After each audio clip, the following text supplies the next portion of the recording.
Amen. Il est ressuscité du troisième jour. Jésus-Christ est notre Pâque.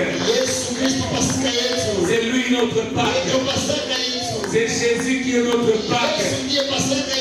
Alléluia. C'est lui qui est en Jésus. Aujourd'hui, c'est une grande fête. Amen. Alléluia. Merci Seigneur. Amen. Nous sommes vraiment dans la joie de nous retrouver dans la présence de Dieu. Envie de continuer à adorer le Seigneur aujourd'hui. Nous avons des programmes, nous avons la Sainte Seine, nous avons des messages, un petit message à communiquer. Nous avons notre agapé. Alléluia. Aujourd'hui, tu ne vas pas aller au restaurant. Aujourd'hui, nous allons manger ici. Amen. Quand j'ai dit à Date que nous allons manger, alors c'est en tout cas dans le restaurant Church. C'est vraiment un restaurant Church. Restaurant Church. Ça devient un vrai restaurant. Parce que les gens avant pensaient quand tu allais à Restoration Church, ils pensaient qu'on parlait du restaurant. Chaque fois qu'on disait à quelqu'un, je t'invite à notre église Restoration Church, ils posent souvent la même question. Est-ce que tout à coup là, on va manger là-bas? Amen. Amen. Est-ce que nous allons manger? Tout à coup là, Alléluia. Amen. Alors je te réponds. Tout à coup là. Tout à coup là. Kiro. Spirituellement et physiquement aussi nous allons manger. Amen. Alléluia. Est-ce qu'il y a quelqu'un qui est dans la joie? Comment je suis dans la joie? Nous allons recevoir un homme de Dieu qui a disparu pendant plus d'un mois.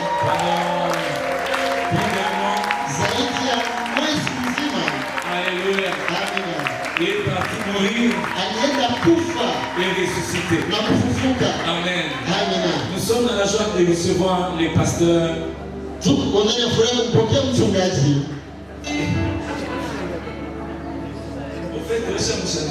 On a déjà changé son nom. Combien t'appelles Prince? Moi je vais t'appeler Prince. Et toi-même tu vas donner ton nom. Nous acclamons les Seigneurs, nous invitons à Jésus. Acclamons très fort les Seigneurs.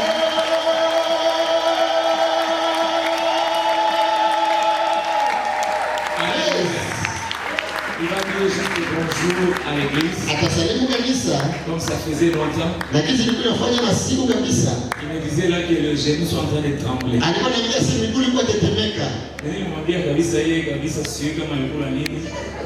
On dirait que Dieu n'est pas qui tourne en mouille là. Alléluia, alléluia, alléluia.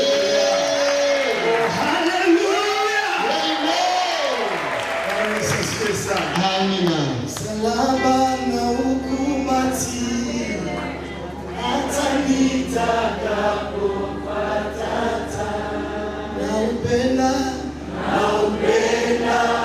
usalama nguvu zake zanipa ushindi. Msalaba na ukumati atanita kapopatata. Bwana Yesu asifiwe sana. Bonjour les dieux, bon Dieu. Je suis vraiment dans la joie. Je suis dans la joie de vous revoir. Je ne sais pas comment exprimer la joie de vous revoir. Laisse-moi dire merci à Dieu. Alléluia. Il a été là. Il nous a soutenus. Et nous sommes dans la joie de retourner. S'il y a des visiteurs, je suis chez moi ici. Je suis le pasteur Hushai. Mimi ni mchungaji Hushai. Yes. Je suis le pasteur Hushai Shama. Mimi ni mchungaji Hushai Sema. Et je suis pasteur ici. Na niko mchungaji hapa. Je suis dans ma maison ici. Niko ndani ya nyumba yangu hapa. Je suis dans la joie de vous revoir. Na niko ndani ya furaha ya kuwaona. Laissez-moi profiter de cette occasion. Acha nifaidike na hii fursa. Dire merci à celui que j'appelle mon père à la fois l'apôtre Joshua Masasu. Nitoe shukrani kwa Mungu naita baba ndani ya imani, baba yangu mtume Joshua Masasu Pour l'encadrement. kwa hii mafundisho kabisa Et son amour pour nous. na upendo wake kwetu. C'est vraiment un père. Ni baba wetu. Bwana Yesu asifiwe sana. Amina. Je veux aussi merci à ce grand homme de Dieu, Na pasteur natoa Josué. shukrani kwa mtumishi wa Mungu mkubwa mchungaji Josué. Un homme béni. Yeye ni mtu mwenye kubarikiwa. Bwana Yesu asifiwe sana. Amina. Il est un héros. Yeye ni shujaa. Alléluia. Je prie de tout mon cœur Naomba na moyo wangu wote, et je crois que c'est le moment na nafikiri kwamba ni wakati que Dieu va honorer ce grand homme de Dieu dans cette vie. Mungu ataheshimisha mtumishi wa Mungu mkubwa ndani ya nchi. La joie que j'ai, Na furaha ninayo c'est parce que très bientôt tu vas le voir. ni kwa sababu kwa muda kitambo tu utaona hivi vitu. Bwana Yesu asifiwe sana. Amina. Pasteur, merci beaucoup. Asante sana mchungaji. Merci beaucoup, Pasteur Paul. Asante sana mchungaji Paul. Merci beaucoup. Asante sana baba. Je veux dire merci à tous les diacres, les diaconesses, Na nasema asante kwa washemasi wote. l'église. Kanisa, Merci beaucoup. asante sana. Que le Seigneur vous bénisse. Na Bwana wabariki. Il y a arrivé des moments dans la prière Mnajua ilifika wakati fulani ndani ya maombi où on se sentir fatigué. unasikia sasa unachoka, On se sentait aussi fatigué. lakini unasikia kuna nguvu nyingine ndani. Parce que je pouvais sentir qu'il y a des gens derrière moi. Kwa sababu ninaweza sikia kuna watu ambao wananishika mkono nyuma. Merci beaucoup pour votre soutien. Asante kwa msaada wenu. J'appelais mon épouse une fois la semaine. Nilikuwa naita mke wangu siku moja ndani ya wiki, Chaque fois on parlait avec na elle. wakati tukiongea naye Elle me disait courage dans la prière. alikuwa ananiambia jipe moja na maombi, Parce que nous ici nous sommes à l'aise. na sisi hapa tuko huru kabisa. Les amis, les bien-aimés de l'église, Marafiki na wapendwa wa kanisa des fois ils passent à la maison. walipita kunyumba wakati wote Mais nous ne manquons de rien. na tulikosa kitu. Église du Seigneur, que le Seigneur vous bénisse. Kanisa la Bwana chagua wabariki. Ce qui est écrit là-bas, Ile ambayo inatakiwa pale restaurer pour restaurer. kurekebishwa ili urekebishe L'église famille, kanisa, jamaa c'est ça nous. na ndio sio sasa. Si tu n'as pas encore senti, Kama unajisikia vile, je prie que le Seigneur te fasse na grâce. kuomba Bwana kuneemeshe. Moi, j'ai vu qu'est-ce que c'est l'église famille. Mimi niliona kama kanisa jamani nini. Chaque fois, là, tu pouvais venir me voir dans la chambre là où j'étais. Kuna wakati baba alikuja niona kwenye chumba ambacho nilikuwa ndani. Et lorsque je suis sorti, Na nikitoka, wakati nilitoka, j'ai senti l'amour de l'église famille. na nikasikia upendo ya kanisa jamaa. Il y a les diacres et les Masoro Na kuna washemasi wa RC qui Masoro sont venus nous voir. walikuja kututembelea, Le bishop, wa bishop, nous nous sentons vraiment dans la na famille. tukajisikia ndani ya jamaa. Et lorsqu'on est arrivé hier, Na wakati tulifika jana, nous étions bien accueillis walitupokea vizuri sana par vous. na nini. Que le Seigneur vous bénisse. Mulitupokea na Bwana Nous wabariki. sommes à l'aise, Tunasikia tuko nous huru, sommes tranquilles, tuko kimya, et nous avons la chance de Dieu na tuna jambo la Mungu juu yenu. dans cette situation. Amina. Le Seigneur nous a envoyé, Na Bwana ametupaka, le Seigneur nous a transformés Bwana ametubadilisha pour vous. juu yenu. Alléluia. Amina.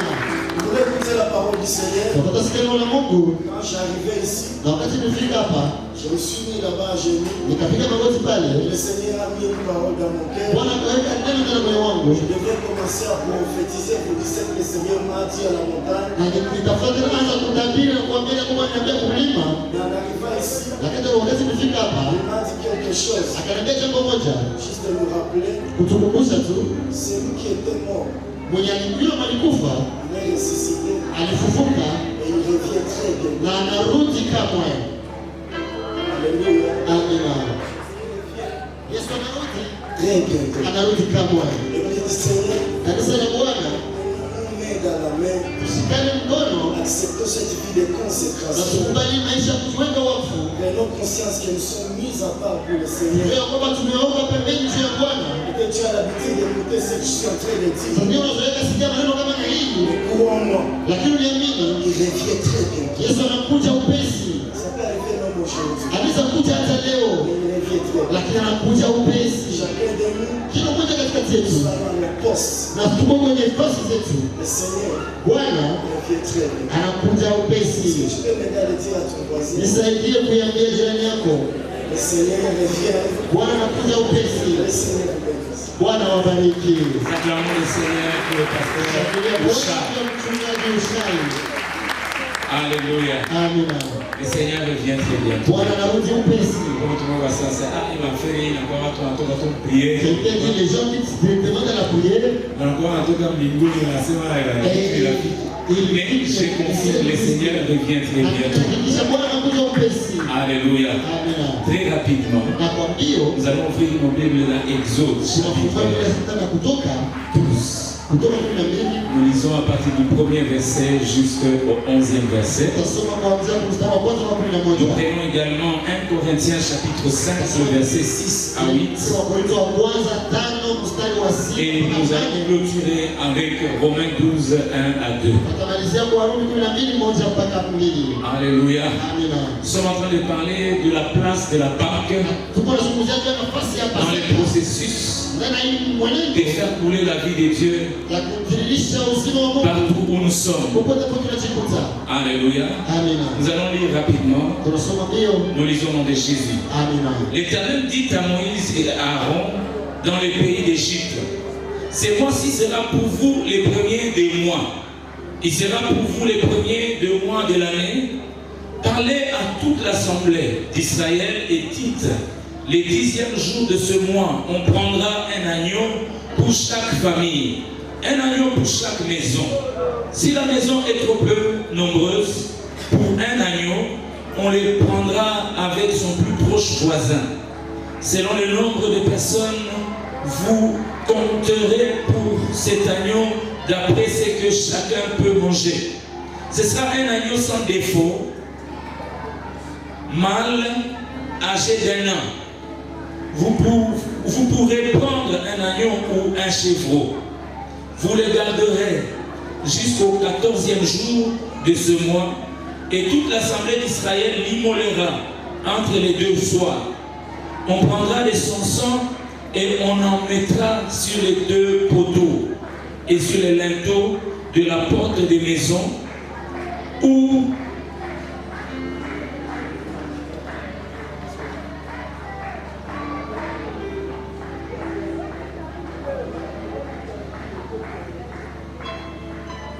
je reprends. On prendra de son sang et on en mettra sur les deux poteaux et sur les linteaux de la porte des maisons où on le mangera.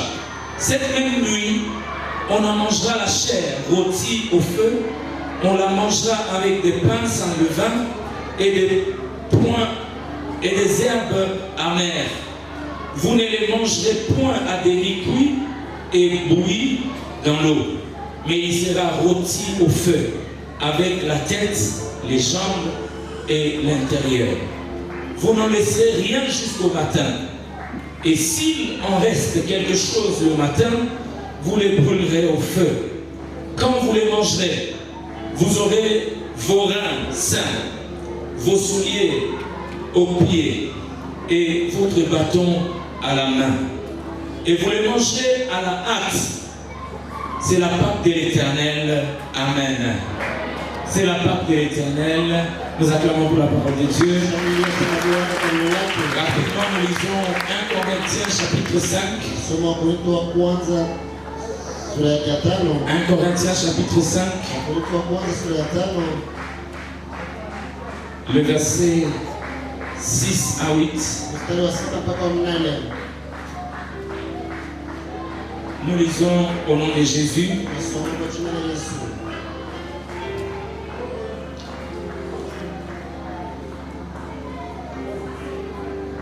C'est bien à tort que vous vous glorifiez.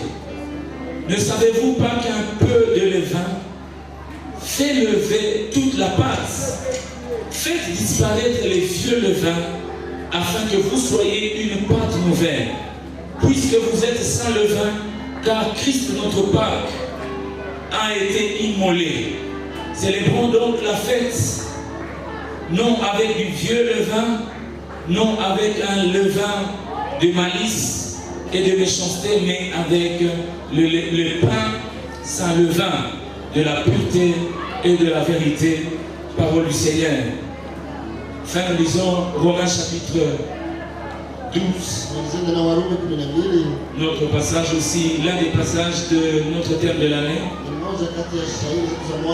Romains chapitre 12. Nous lisons le premier et le deuxième verset. La Bible dit ceci. Je vous exhorte donc, frères, par les compassions de Dieu, à offrir vos corps comme un sacrifice vivant, saint, agréable à Dieu, ce qui sera de votre part un culte raisonnable. Ne vous conformez pas au siècle présent, mais soyez transformés par le renouvellement de l'intelligence, afin que vous discerniez quelle est la volonté de Dieu, ce qui est bon, agréable et parfait. Parole du Seigneur. Amen. Alléluia. Amen. Nous bénissons grandement le Seigneur pour ces instants. Je l'ai dit, nous sommes en train de parler de la place de la Pâque dans le processus de vivification, dans le processus de faire couler la vie de Dieu partout où nous nous trouvons. Alléluia. Comme vous le savez, notre thème de l'année dit ceci: être un sacrifice, un esprit vivifiant qui donne la vie, pas au style de quelqu'un d'autre, mais comme Christ. Alléluia. Devenir ou être un sacrifice, un esprit vivifiant qui donne la vie. Alléluia. Alléluia. Et aujourd'hui, par la grâce de Dieu, nous allons découvrir la place qu'occupe la Pâque, ou la place de la Pâque dans ce processus ici de faire couler la vie de Dieu. Alléluia. Partout où nous devons nous trouver, nous devons faire couler la vie de Dieu. Et ça fait un moment, nous sommes en train de parler du sacrifice. Et toute cette semaine, le Saint-Esprit nous a conduits à clôturer avec ce thème-là du sacrifice, de la place du sacrifice dans le processus de faire couler la vie de Dieu partout où nous allons nous trouver. Alléluia. Alléluia. Alléluia. Amen. Souhaite à ton voisin de gauche et de droite joyeuse fête de Pâques.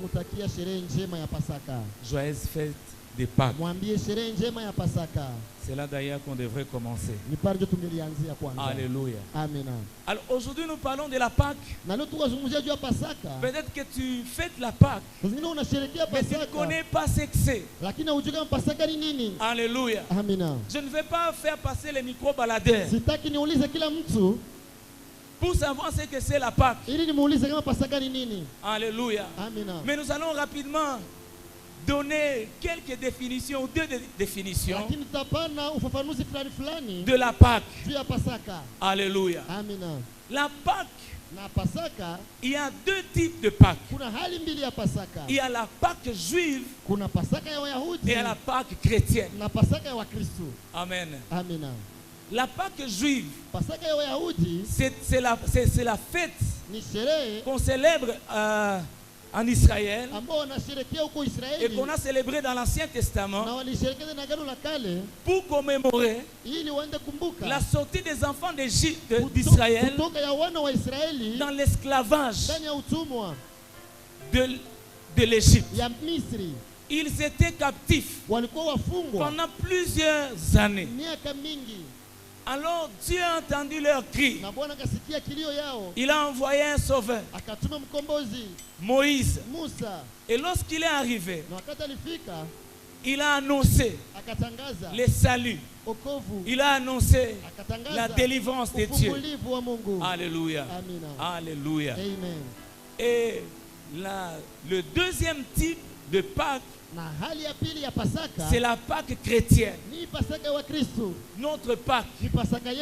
La Pâque chrétienne, c'est aussi une fête que nous célébrons. Mais différemment de la Pâque juive, ici nous sommes en train de célébrer la mort et la résurrection de notre Seigneur et Sauveur Jésus-Christ. Lui qui nous a délivrés de ce qui peut sembler être comme l'Égypte, à l'image des enfants d'Israël. Il nous a délivrés du péché. Alléluia. Et il nous a rachetés. Il nous a fait traverser la mer pour faire de nous un peuple, une nation sainte, un peuple acquis pour Dieu. Alléluia. Alléluia. Alors dans la Pâque juive, on utilisait les sacrifices des animaux. Dans le texte que nous venons de lire ici dans Exode 12, la Bible nous parle de Dieu qui s'adresse à Moïse, qui s'adresse à Aaron. Alors, c'était déjà presque la 10e plaie. Parce que Pharaon qui détenait les enfants d'Israël en captif, il avait endurci son cœur. Il avait retenu le peuple de Dieu dans la captivité pendant plusieurs années. Mais la Bible déclare que lorsque Dieu a entendu les cris des enfants d'Israël, Dieu a appelé Moïse et là il a envoyé en Égypte pour proclamer la liberté, la libération du peuple de Dieu. Pharaon n'avait pas obtempéré aux instructions de Dieu. Mais Dieu, c'est lui-même qui avait endurci son cœur. Dieu a endurci le cœur de Pharaon parce que Dieu voulait punir aussi Pharaon. J'ai envie de dire à quelqu'un, peu importe ceux qui sont en train de te faire du mal aujourd'hui, quelle que soit leur persécution, quelle que soit la souffrance par laquelle on te fait passer, mais je t'annonce aujourd'hui que ton Dieu va te délivrer. Tu vas vivre la délivrance de Dieu et tu vas proclamer le nom de Jésus. Alléluia. La Bible dit qu'il y a eu des plaies et la 10e plaie, c'était la plaie de la mort. La plaie de la mort. Dieu devrait frapper de mort le premier-né d'Égypte. Et comme l'ange de la mort devrait passer, Dieu savait que s'il ne faisait rien, même son peuple allait subir le même sort. Quel était ce sort? C'était la mort des premiers-nés. Parce que Dieu voulait délivrer. Et pour délivrer, Dieu a utilisé le sacrifice. Alléluia. C'est ainsi qu'il a dit à Moïse et à Aaron, dites à mon peuple, dites aux enfants d'Israël de prendre un agneau,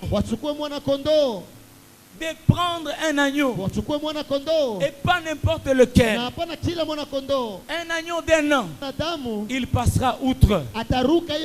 Alléluia.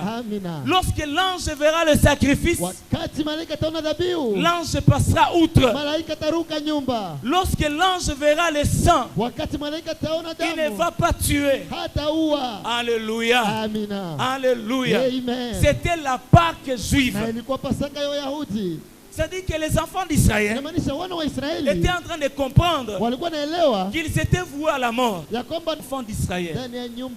Et Dieu a dit, c'est lui qui ne le fera pas.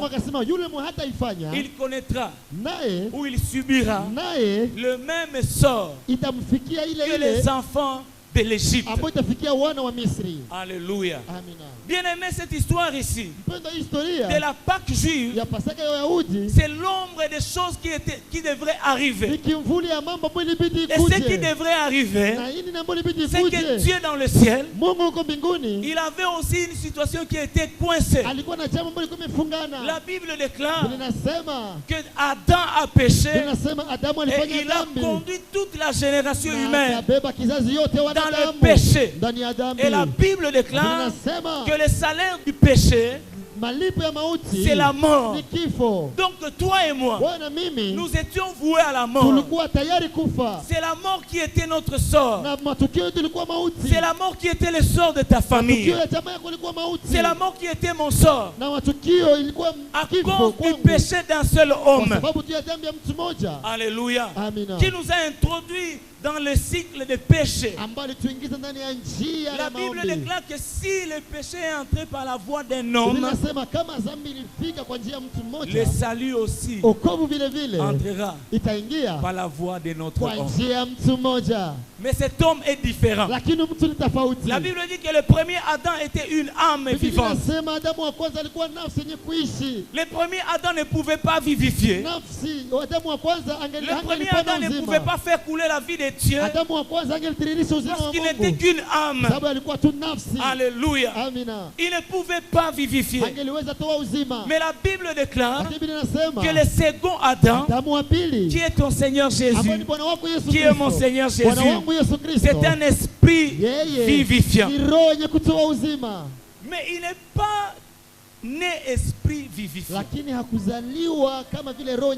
Il est devenu un esprit vivifiant parce que Jésus a refusé ce que Adam avait accepté. Alléluia. Adam nous a voués à la malédiction à cause de l'égoïsme. Mais Christ Jésus, il s'est sacrifié. Il a refusé de jouir de ce qui était beau à voir, de ce qui était agréable à manger, parce qu'il te voyait toi, parce qu'il me voyait moi.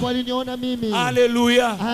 Christ a refusé la gloire du monde à cause de toi, à cause de moi. C'est pourquoi dans 1 Corinthiens 5, l'apôtre Paul est en train de dire que c'est Christ qui est notre Pâque. Il a dit ça en comparaison à l'animal qu'on avait immolé dans l'Ancien Testament pour sauver le peuple de Dieu. Alléluia. Alléluia. Pendant la semaine, Dieu nous a dit ceci. Lorsque tu te retrouves dans une situation compliquée, tu ne vois pas, tu n'as pas d'issue. Tout est flou devant toi. Tout est bloqué. Le seul secret qu'il faut faire, fais un sacrifice. Alléluia. Fais un sacrifice. Lorsque tu te retrouves, tu n'as pas de solution. Ton dossier est coincé. Tu ne sais pas sortir d'un problème. Tu es acculé au mur. Tu n'as pas d'issue. Tout est fermé. Bien aimé, le sacrifice débloque les situations bloquées. Est-ce qu'il y a quelqu'un qui comprend ça? Le sacrifice débloque les situations bloquées. C'est ainsi que Dieu, dans sa divinité, il avait choisi, alors qu'il avait déjà envoyé plusieurs personnes. Il avait envoyé des prophètes. Il avait envoyé des patriarches pour sauver l'humanité. Mais il ne pouvait pas. L'homme a cherché par ses moyens pour revenir dans la vision de Dieu. Mais par ses propres efforts, il ne pouvait pas. La Bible déclare qu'un silence s'était fait sentir au ciel. Parce que même Dieu ne savait pas quoi faire. Mais Dieu, il a choisi aussi de faire un sacrifice. Et le sacrifice que Dieu a fait, c'est le sacrifice de Jésus mourant à la croix. La Bible déclare qu'il a laissé, il a abandonné le seul fils qu'il avait, le seul héritier du trône, pour décanter la situation, pour décanter les problèmes qui étaient, les problèmes du salut, les problèmes de ton salut, les problèmes de mon salut a été résolu par un sacrifice. C'est pourquoi je te dis, toi qui es dans les problèmes, toi qui te vois avec, tu te retrouves dans une situation bloquée, tu n'as pas de solution. Dieu va t'inspirer quelque chose à faire. Fais un sacrifice. Le sacrifice débloque les situations bloquées. Le sacrifice débloque les situations coincées. Le sacrifice débloque les situations compliquées. Alléluia. Je te conseille aujourd'hui, alors que nous sommes en train de célébrer la Pâque qui est un sacrifice que Dieu lui-même avait fait pour te gagner toi et moi. Ce matin, je suis en train de te conseiller, si tu te retrouves bloqué quelque part, fais un sacrifice et reste à l'écoute de Dieu. Dieu va te parler de manière claire de ce que tu vas faire. Alléluia. De ce que tu vas faire comme sacrifice. À certains, Dieu va dire, fais une prière de 3 jours où tu ne manges pas.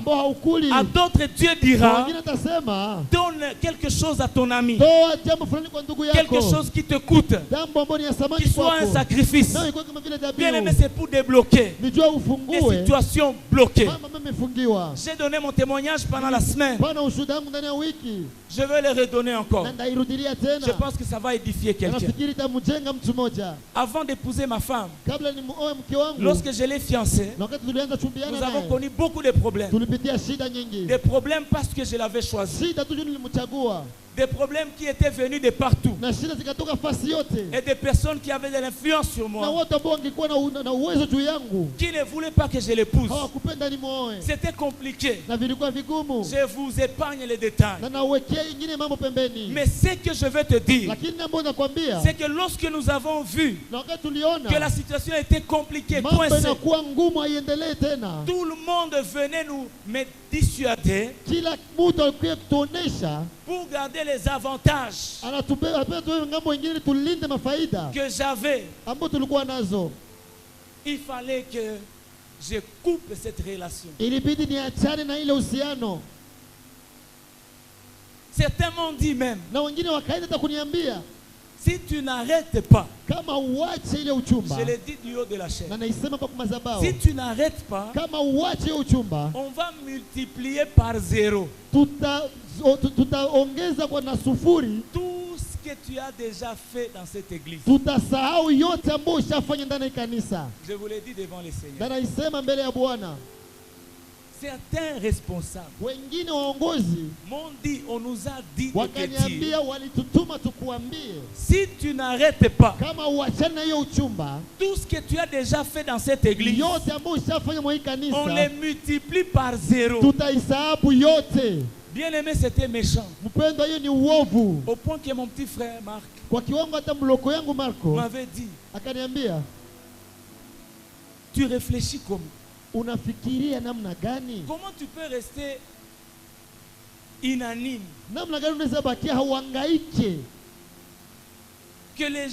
Que de telles personnes te parlent de la sorte. À cette époque-là, bien aimé dans les Seigneurs, on dirait que Dieu m'avait enlevé quelque chose dans la tête. Tout le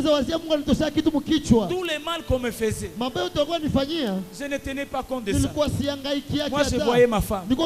Alors, je l'avais appelée. Je lui dis, c'est compliqué. Nous devons faire quelque chose. Je lui dis, moi, Dieu m'a convaincu de donner tout mon salaire pour que la situation soit décanter. Elle me dit la même chose. Elle me dit, moi aussi Dieu m'a convaincu. Parce que je n'y vois plus clair. Tellement que ça chauffait. On a été convaincus. Elle a pris tout son argent qui était dans son compte. Elle est allée donner ça à Daddy. Moi, je ne pouvais pas donner cet argent-là à mon conducteur spirituel. Parce que le combat venait de là. Alors je suis allé devant Dieu. Alléluia. Alléluia. Amen. Comme Zacharie, qui avait reçu la lettre de Sanchérib, où on lui disait on va marcher sur lui. Alléluia. Amen. Il est allé devant Dieu et il a plaidé sa cause devant Dieu. Et moi j'ai pris cette offrande, j'ai pris cet argent, je suis allé avec, j'ai mis dans les paniers. J'ai dit Seigneur, tu m'as dit que c'est elle ma femme. C'est compliqué, ça devient coincé. Regarde comment on voit des gens pour m'intimider. On veut que je la laisse. Et on dévoue à moi. Si je l'avais laissé, est-ce que Nikama Nikwa? Que Dieu te bénisse. On a donné cette offrande. Elle a fait cette offrande. Bien aimé dans le Seigneur. Le Seigneur a décanté. C'est que la Bible dit, il rendra favorable même tes ennemis. Alléluia. Il les avait rendus favorables. Et sans le savoir, ils se sont retrouvés en train de contribuer. Ils se sont retrouvés en train de contribuer pour un mariage qu'ils avaient refusé, pour lequel ils m'avaient intimidé d'arrêter. Bien aimé dans le Seigneur, je te dis ce matin, si tu te retrouve dans le même cas peut-être, je ne te dis pas de venir donner l'argent, mais je te dis tout simplement, reste à l'écoute de Dieu. Reste à l'écoute de Dieu. Dieu te dira exactement ce que tu dois faire. Et ce que Dieu te dira, ça va te coûter, mais fais-le. Alléluia. Fais-le, bien-aimé dans le Seigneur. Tu veux voir le salut dans ta famille, écoute la voix de Dieu.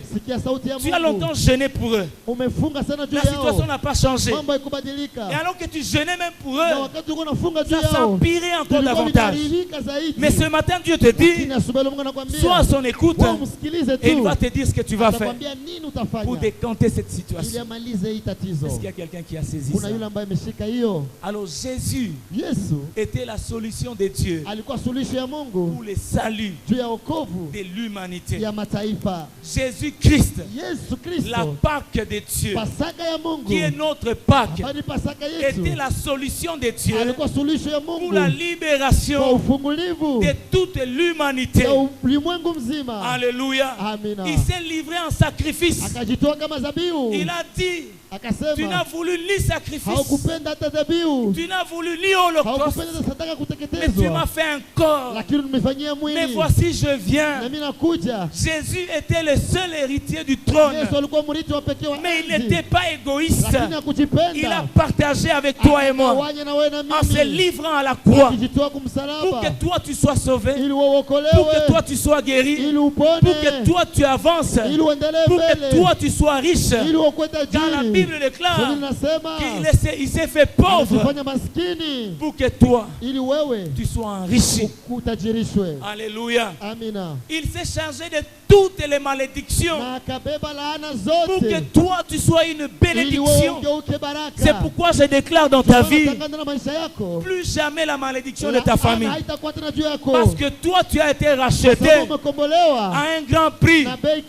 Il n'y a plus de condamnation pour ceux qui sont en Jésus. C'est maudit ceux qui te condamnent maintenant. Si ce sont les liens de ta famille, je suis en train de les condamner par la puissance du sang de Jésus. Alléluia. Il nous a rachetés. Il nous a rendus libres. La Bible déclare, si le Fils vous affranchit, vous serez réellement libres. Je déclare la liberté dans ta vie. Je déclare la liberté dans ta famille. Je déclare la liberté dans ta poche. Je déclare la liberté dans ton couple. Ce couple qui a été bloqué par le diable pendant longtemps. Je déclare la liberté. La liberté d'aimer et la liberté d'être aimé. Alléluia. Je déclare que ce masque qui est sur ton visage, le sang qui a coulé à la croix est en train de le rouler maintenant. Au nom de Jésus, reçois la faveur de Dieu. Parce que toi, tu n'es pas n'importe qui. Dieu a payé pour toi. Et il a payé le sang de son fils. Alléluia. Alléluia. Jésus n'a pas été égoïste. Jésus s'est donné pour te racheter.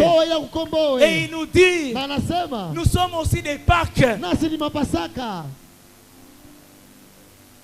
Alléluia.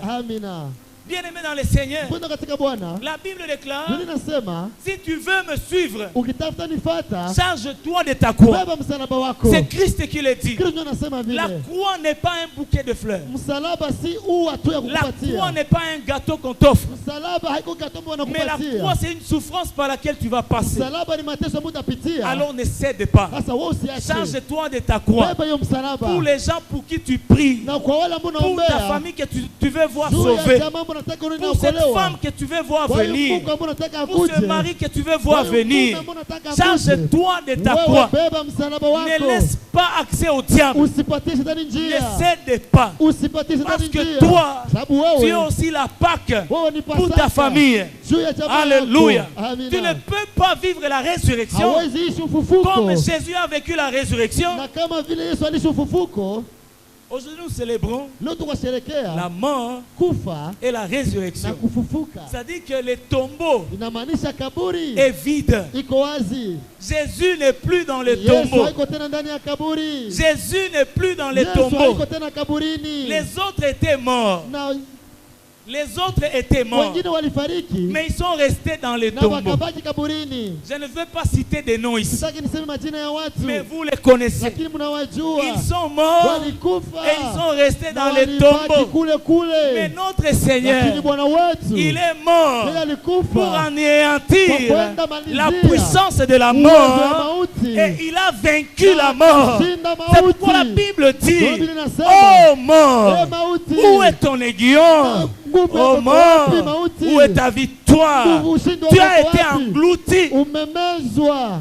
J'annonce à quelqu'un que la mort a été engloutie. Tu n'as plus à avoir peur de la mort. Parce que toi qui es en Christ, tu as vaincu avec lui la mort. Nous avons vaincu la mort. Alléluia. Alléluia. Christ a été ressuscité. Pour goûter à la puissance de la résurrection, il te demande, charge-toi de ta croix. Ne cède pas. Si tu cèdes, tu vas faire entrer la malédiction, la pauvreté. Un jour, un de mes frères me dit, il est content et lui, il est à l'aise parce qu'à chaque fois, même si lui n'est pas consacré, mais même quand il fait des dégâts, là où il est, il sait que j'ai un frère qui est à genoux devant le Seigneur, qui est en train de prier, qui est en train de prier. Même si moi je ne suis pas encore arrivé, mais j'ai quelqu'un. Il n'a pas dit j'ai Jésus, il a dit j'ai un frère. J'ai un frère. Imagine-toi le frère met sa confiance en toi. Maintenant toi, pour qui on a mis la confiance, ou bien en qui on a mis la confiance, où on a cédé. Et tu commences maintenant à céder. Où le moment impudicité, où le moment escroquerie. Et pourtant, il y a toute une famille qui attend que tu sanctifies tes mains, qui attend que tu sois à genoux devant le Seigneur, que tu pries, que tu cherches le Seigneur, que tu jeûnes. Ils attendent. La Bible déclare qu'ils auront le salut, leur salut, à la pureté de nos mains. Maintenant Maintenant, toi, tu salis tes mains. Maintenant, toi, tu prends des choses qui ne glorifient pas Dieu. Imagine-toi ce que tu es en train d'introduire dans ta famille. Jésus n'a pas été égoïste. Jésus, il t'a vu. Il s'est privé. Bien aimé dans le Seigneur, tu dois te charger de ta croix. Parce que tu dois vivre. Tu dois goûter à la puissance de la résurrection. Pour que tu goûtes à cette puissance, tu dois accepter aussi de mourir. Mourir par rapport à toi-même. Mourir par rapport aux avantages de ce monde qui nous éloigne de Dieu, qui nous amène loin de Dieu. Loin de Dieu, c'est la mort. Mais quand Christ te dit, tu dois aussi donner ta vie. Tu dois donner ta vie. Ne cède pas, ma soeur. Ne cède pas, mon frère. Une grande famille compte sur toi. Une grande génération compte sur toi. C'est pourquoi la Bible déclare dans Ésaïe 53, le verset 10, qu'il a plu à l'Éternel de briser notre Seigneur, de le briser par la souffrance, parce que lui, il a livré sa vie, il a donné sa vie en sacrifice, et c'est pourquoi il verra une postérité et l'œuvre de l'Éternel, l'œuvre de Dieu va prospérer entre ses mains. Bien aimé dans le Seigneur, tu veux voir ta famille prospérer, tu veux te voir prospérer dans ta santé, donne-toi en sacrifice, donne ta vie en sacrifice, un sacrifice agréable. C'est ça ce que Paul est en train de nous dire. Je vous exhorte donc, frères, par de compassion de Dieu. Je vous exhorte, mes bien-aimés de RC Ville, Goma Ville. Je vous exhorte ce matin. Tu veux voir ta famille sauvée. Tu veux vivre la vie de Dieu dans ton couple. Je t'exhorte ce matin. Je t'exhorte ce matin, ma soeur, à t'offrir, à offrir ton corps. Offre ton corps comme un sacrifice vivant, saint et agréable. Alléluia. La Bible déclare, ne vous conformez pas au siècle présent. Le siècle présent a des choses qui sont en contradiction avec les choses que Dieu nous demande d'avoir. Le siècle présent a des valeurs contraires aux valeurs de Dieu. C'est pourquoi, si tu veux être un vivificateur, si tu veux devenir la Pâque pour ta famille, offre ta vie en sacrifice et ne te conforme pas. Ne vis pas dans le conformisme. Ne vis pas dans le conformisme. Toute vérité n'est pas vérité. Nous avons la seule vérité qui est notre Seigneur Jésus. Tout ce qui fâche Jésus doit naturellement te fâcher. Tout ce qui ne fait pas plaisir à notre Dieu ne doit pas non plus te faire plaisir. Nous célébrons la Pâque aujourd'hui. Et Dieu nous dit que nous sommes aussi des Pâques pour nos familles. Que Dieu nous bénisse. Tu vas te lever là où tu es. Nous allons prier le Seigneur.